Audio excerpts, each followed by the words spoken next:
बिहार की सबसे high profile विधानसभा सीटों में शामिल बांकीपुर उपचुनाव के लिए आज वोटिंग हो रही है। सुबह 7 बजे से मतदाता अपने मताधिकार का इस्तेमाल कर रहे हैं। मतदान केंद्रों पर मतदाताओं की लंबी कतारें हैं।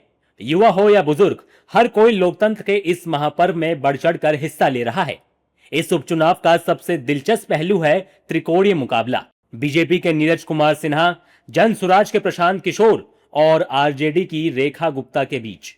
लेकिन राजनीतिक गलियारों में सबसे ज्यादा चर्चा बीजेपी और प्रशांत किशोर के बीच कांटे की टक्कर की हो रही है। वोटिंग के बीच सियासत भी गरमाई हुई है। प्रशांत किशोर आज सुबह अपने एक समर्थक के घर पहुंचे, जहां परिवार ने आरोप लगाया कि पुलिस रात 2 बजे उनके पति को उठाकर ले गई। प्रशांत किशोर ने इसे बीजेपी को फायदा पहुंचाने की कोशिश बताते हुए पुलिस प्रशासन पर गंभीर सवाल खड़े किए।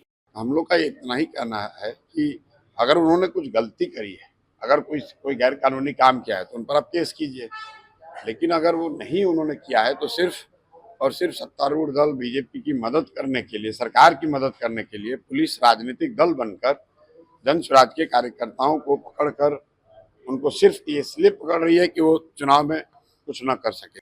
हालांकि बीजेपी ने इन आरोपों को पूरी तरह से खारिज कर दिया। बिहार सरकार में मंत्री रामकृपाल यादव ने प्रशांत किशोर पर पलटवार करते हुए उन्हें बाहरी बताया।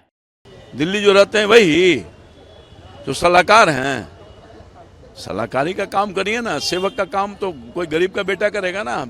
बांकीपुर का 5 गो मोहल्ले का नाम है, 5 गो गली का नाम है, तो कब से पूछ रहा हूँ, अभी तक बताए।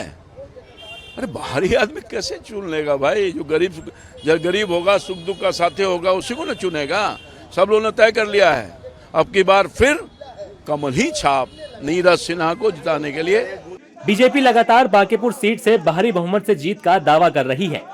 जनता का लगाव बीजेपी के साथ वर्षों से है और जो काम किया गया है नीतीश कुमार की सरकार के द्वारा, सम्राट जी, स्वयं नितिन नवीन जी पूर्व में सांसद के रूप में मेरे द्वारा, तो जनता ने वो काम देखा है। तो विकास की इस प्रक्रिया को और उत्साह से आगे बढ़ाएं, यही जनता का संकल्प है। तो बहुत प्रभावी निर्णायक जीत होगी।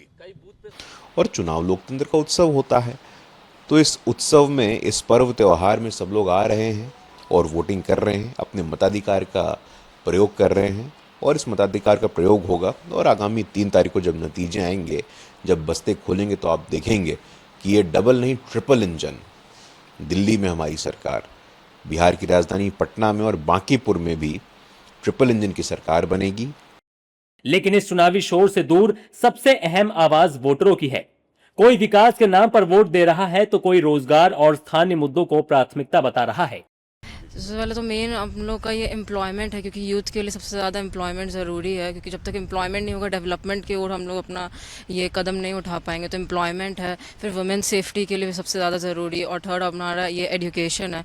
मुद्दा हमेशा से वही रहता है, सेफ्टी है, सिक्योरिटी है। बिजनेस के लिए एनवायरनमेंट अगर साफ और क्लीन चाहिए वो चाहिए, बाकी सैनिटेशन से लेकर हर चीज़ है। मतलब पटना के अंदर जो चीज़ें हैं और वैसी रहें।